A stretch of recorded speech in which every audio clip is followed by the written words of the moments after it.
Hello दोस्तों, Dhananjay Sharma officials में आपका स्वागत है। आज की क्लास में हम लोग डिस्कस करेंगे कि समर ट्रेनिंग के बाद जो आप मिनी प्रोजेक्ट सबमिट करते हैं, उस मिनी प्रोजेक्ट का जनरल फॉर्मेट क्या होगा, उसमें कौन कौन सा कंटेंट होता है, एक एक चीज बताऊंगा बिल्कुल स्टेप बाय स्टेप। कंटेंट पसंद आएगा चैनल को सब्सक्राइब करिएगा। ये चलिए स्टार्ट करते हैं। तो सबसे पहले आपका होता है फ्रंट पेज। फ्रंट पेज का मतलब आप ऐसे समझ लीजिए, ये मैं एक जनरल फॉर्मेट बता रहा हूँ, कोई जरूरी नहीं कि आप ऐसे ही रखें। लेकिन सबसे पहले आपने यहाँ जैसे प्रोजेक्ट रिपोर्ट लिख दिया, इसके बाद आपने प्रोजेक्ट का अपना टाइटल लिख दिया, जो भी आपके प्रोजेक्ट का टाइटल होगा। यहाँ पे क्या है कि अब mini project report submitted on, यहाँ पे कॉलेज का नाम आप अपने हिसाब से चेंज कर सकते हैं। यहाँ पे अपने कोर्स का नाम आप लिख सकते हैं, जो भी आपका कोर्स है। यहाँ जिस गाइड का नाम है, गाइड का नाम लिख सकते हैं, उनका डेसिग्नेशन लिख सकते हैं। यहाँ पे अपना नाम लिख सकते हैं और अपना रोल नंबर लिख सकते हैं। ये दो चीजें आप कर सकते हैं। ये आपका हो गया आपका फ्रंट पेज। ठीक है। एक बार फ्रंट पेज हो गया तो सबसे पहले जो सेकंड पेज होता है that is table of content. मतलब आप एक तरीके से आप बताते हैं कि आपके रिपोर्ट में क्या क्या है। तो सबसे पहले सीरियल नंबर में अब्स्ट्रैक्ट है, इंट्रोडक्शन है, मतलब ये सारे कंटेंट है और उसके सामने कौन सा चीज किस पेज नंबर पे है। जैसे जो आपका गाइड है, अगर देखना चाहे कि भाई डेटा फ्लो डायग्राम किस पेज पे है, तो सीधा इस पेज पे जाकर के वो कंटेंट देख सकता है। तो पूरी ये वाला पेज बनता तो शुरुआत में है, लेकिन ये जो पेज नंबर भरे जाते हैं रिपोर्ट पूरी होने के बाद। तो एक बार रिपोर्ट जब बन जाएगी तो आप इस इंट्रोडक्शन किस पेज पे है, अब्स्ट्रैक्ट किस पेज पे है, मॉड्यूल्स किस पेज पे हैं, तो आप यहाँ पे लिख सकते हैं। अब बात आती है पहले पॉइंट की कि भाई अब्स्ट्रैक्ट में क्या होगा। तो अब्स्ट्रैक्ट का मतलब होता है कि आपके प्रोजेक्ट का एक कंक्लूजन, मतलब जो भी आपका प्रोजेक्ट है, जैसे मैंने यहाँ पे ऑनलाइन रूरल डेवलपमेंट लिखा है, यहाँ पे अपने हिसाब से आप कर सकते हैं। तो एक कंक्लूजन मतलब इन नट सेल आपको बताना है कि आपका प्रोजेक्ट क्या काम करेगा, क्या है, मतलब ओवरऑल पूरी एक समरी देनी है आपको। अब्स्ट्रैक्ट हो गया।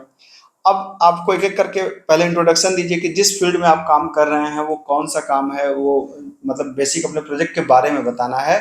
तो जिस एरिया में आप काम कर रहे हैं उस एरिया के बारे में, मतलब मान लीजिए आप बैंकिंग के, तो बैंकिंग क्या होता है, बैंकिंग में कौन कौन से टर्म इस्तेमाल होते हैं, उसके बारे में आपको बताना है। फिर आपको बताना है कि उसमें आपका प्रोजेक्ट क्या काम करेगा, उसका ऑब्जेक्टिव क्या है, आपका प्रोजेक्ट कौन कौन सी रिक्वायरमेंट को फुलफिल करेगा, कौन कौन सी चीजें प्रोजेक्ट आपका परफॉर्म करेगा, उसके सारे ऑपरेशन कौन कौन से होंगे। ठीक है। यहाँ पे उन चीजों को लिख दीजिएगा। यहाँ मैंने सिर्फ सैंपल लिखा हुआ है, ये आप अपने प्रोजेक्ट के हिसाब से सारी चीजें आपकी चेंज होंगी। ठीक है। उसके बाद आता है मॉड्यूल। ये काफी इंपॉर्टेंट पार्ट होता है। मॉड्यूल का मतलब होता है कि आप जितने लोगों ने काम किया है तो आपके प्रोजेक्ट में मॉड्यूल होते हैं। जैसे रूरल डेवलपमेंट में यहाँ पे एक एडमिनिस्ट्रेटर मॉड्यूल होगा, एम्प्लॉय मॉड्यूल होगा, कॉन्ट्रैक्टर मॉड्यूल होगा।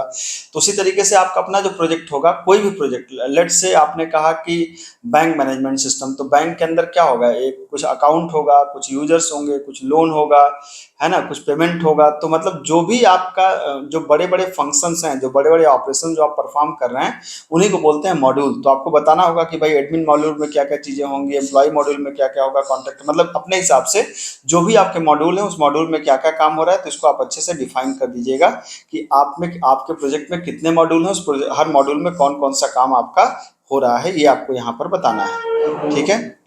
उसके बाद आपके प्रोजेक्ट के बेनिफिट क्या है, मतलब एक तरीके से आपको यहाँ पे बता दें कि जो आपने प्रोजेक्ट बनाया है सोसाइटी को उससे क्या बेनिफिट होगा। मतलब जो भी प्रोजेक्ट आपने बनाया है, अगर कोई बंदा आपके प्रोजेक्ट को इस्तेमाल करे तो उसको कहाँ पे मदद मिलेगी, किस तरीके की मदद मिलेगी, ये यहाँ पे आप एक जनरल समरी आप बता सकते हैं कि आपके प्रोजेक्ट से किसी को क्या फायदा होगा। ठीक है। उसके बाद क्या होता है, उसके बाद हार्डवेयर एंड सॉफ्टवेयर रिक्वायरमेंट की, आपका जो प्रोजेक्ट है उसको रन करने के लिए कौन कौन से हार्डवेयर चाहिए, तो सारे हार्डवेयर आप बता दीजिए रन करने के लिए। फिर उसके लिए कौन कौन से सॉफ्टवेयर चाहिए उसको बनाने के लिए। ठीक है। या उसको मतलब दो बातें हो सकती हैं यहाँ पर कि डेवलपमेंट के लिए कौन कौन सा सॉफ्टवेयर चाहिए, रन करने के लिए कौन चाहिए, या आप सिर्फ इतना बता सकते हैं कि रन करने के लिए कौन कौन से सॉफ्टवेयर चाहिए। तो सारे सॉफ्टवेयर आप यहाँ पर लिस्ट कर सकते हैं, बता सकते हैं कि आपका जो कोर सॉफ्टवेयर है वो किस हार्डवेयर पे और किस सॉफ्टवेयर कॉन्फ़िगरेशन पे रन करेगा। ये जनरल फॉर्मेट है, आप यहाँ से उठा सकते हैं। ठीक है। उसके बाद क्या कर सकते हैं, एक चीज होती है डेटा फ्लो डायग्राम। आप यहाँ पे डेटा फ्लो डायग्राम एक हो सकता है कि आप में से बहुत से बच्चों को नहीं पता हो, तो लेकिन एक बहुत जनरल मैं आपको बता रहा हूँ कि आपका आपका प्रोजेक्ट की एक समरी होती है ना, एक ओवरऑल समरी, वो देता है डेटा फ्लो डायग्राम। ठीक है। कैसे, इसके कुछ नोटेशंस होते हैं, जैसे यहाँ पे देख सकते हैं स्क्वायर होता है, एरो लगाते हैं, सर बबल्स लगाते हैं, ये डेटा स्टोर को बताता है। तो मोटा मोटा ऐसे समझिए कि जैसे इसमें अलग अलग होते हैं। जैसे यहाँ पे एक आप सर्कल बना सकते हैं, सर्कल में अपने प्रोजेक्ट का नाम लिख दीजिए। प्रोजेक्ट का नाम लिखने के बाद आप यहाँ पर एक तरीके से रेक्टेंगल इस तरीके से बना सकते हैं। इसमें जो जो एंटिटीज हैं, मतलब जो बड़ी बड़ी एंटिटीज हैं जो आपके प्रोजेक्ट से इन्वॉल्व हो रही हैं, उसको यहाँ पे बना दीजिए। और वो उसका क्या इनपुट है, उसका क्या आउटपुट है, उसका क्या इनपुट है, उसका क्या आउटपुट है, ये आपको यहाँ पे दिखाना होता है। इसी को बोलते हैं जीरो लेवल डीएफडी। ठीक है। तो मोटा मोटा कोई भी बंदा आपको देखे, मतलब आपके प्रोजेक्ट को देखे, आपकी डीएफडी को देखे, तो पता लगा सकता है कि आपके प्रोजेक्ट में क्या क्या काम हो रहा है, कौन कौन सी एंटिटीज उससे रिलेटेड है, कौन क्या दे रहा है, उसको क्या मिल रहा है। तो एक तरीके से जीरो लेवल डीएफडी है।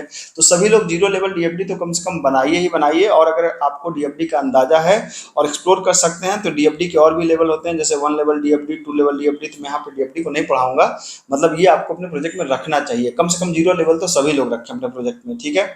उसके बाद आता है एंटिटी रिलेशनशिप मॉडल, कि जो आपका प्रोजेक्ट है उस प्रोजेक्ट में क्या डेटाबेस है। तो जैसे यहाँ पे एक ईआर डायग्राम होता है, आप इसको चाहें तो एक्सप्लोर कर सकते हैं कि ईआर डायग्राम का मतलब कि अगर आपने डेटाबेस का इस्तेमाल किया है तो डेटाबेस कितने टेबल्स हैं, उन टेबल में आपस में रिलेशन क्या है, और उन टेबल के एट्रीब्यूट्स क्या क्या हैं। यहाँ पे इस तरीके से आप इसको दिखा सकते हैं, उसका एक नोटेशन होता है। आप चाहें तो गूगल पे और एक्सप्लोर कर सकते हैं या यूट्यूब पे और एक्सप्लोर कर सकते हैं, आपको ईआर डायग्राम के ट्यूटोरियल मिल जाएंगे, जिससे आपको ईआर डायग्राम बनाने में आपको हेल्प मिल सकती है कि ईआर डायग्राम कैसे बनाया जाए, ठीक है।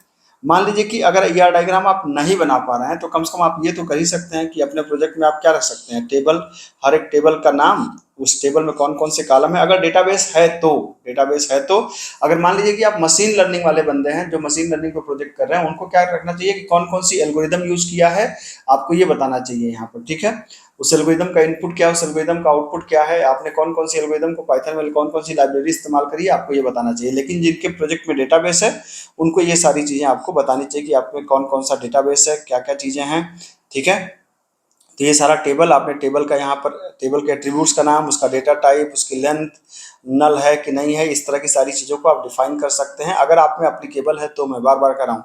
मान लीजिए कि आपने डेटाबेस इस्तेमाल ही नहीं किया, तो ना ईआर डायग्राम आप पे अप्लाई होगा, ना ही डेटाबेस का डिज़ाइन अप्लाई होगा।